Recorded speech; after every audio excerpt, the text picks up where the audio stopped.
যতক্ষণ পর্যন্ত আইন শৃঙ্খলা বাহিনী তাদের স্বাভাবিক কাজ শুরু না করে। প্রিয় সাথী ও সহযোদ্ধাবৃন্দ, আমি একটি কথা আপনাদের সাথে বিনয়ের সাথে বলতে চাই। দেখেন, এই যশোরবাসী এবং বাংলাদেশ জাতীয়তাবাদী দল, সর্বোপরি সৃষ্টিকর্তা মহান আল্লাহ রাব্বুল আলামিন আমার প্রয়াত পিতা এবং আমার পরিবারকে যে সম্মান ইজ্জত দিয়েছেন, আমি সন্তান হিসেবে তার জন্য অশেষ কৃতজ্ঞতা বারংবারই প্রকাশ করি যশোরবাসী, আমার দল, বিএনপি এবং স্রষ্টার কাছে। আমি যে রাজনীতি করি আমার কিছু হবার জন্য নয়, আমি জনগণের জন্য রাজনীতি করি।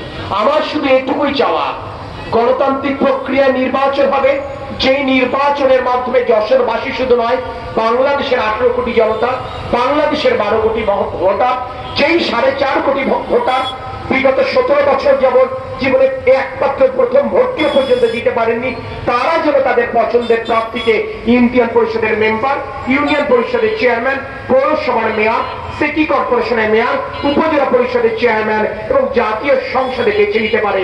আল্লাহ পাক যেন সেই সুযোগটি আমাদের করে দেন এবং তার জন্য যে লড়াই, সেই লড়াইটি আমাদের চালু রাখতে হবে।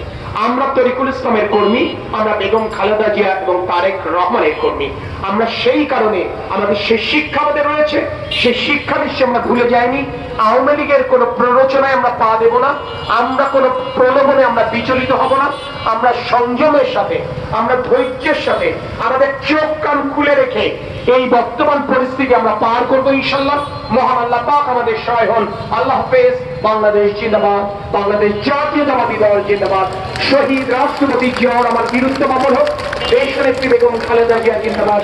আগামী দিনে রাষ্ট্রনায়ক দেশনায়ক তারেক রহমান জিন্দাবাদ।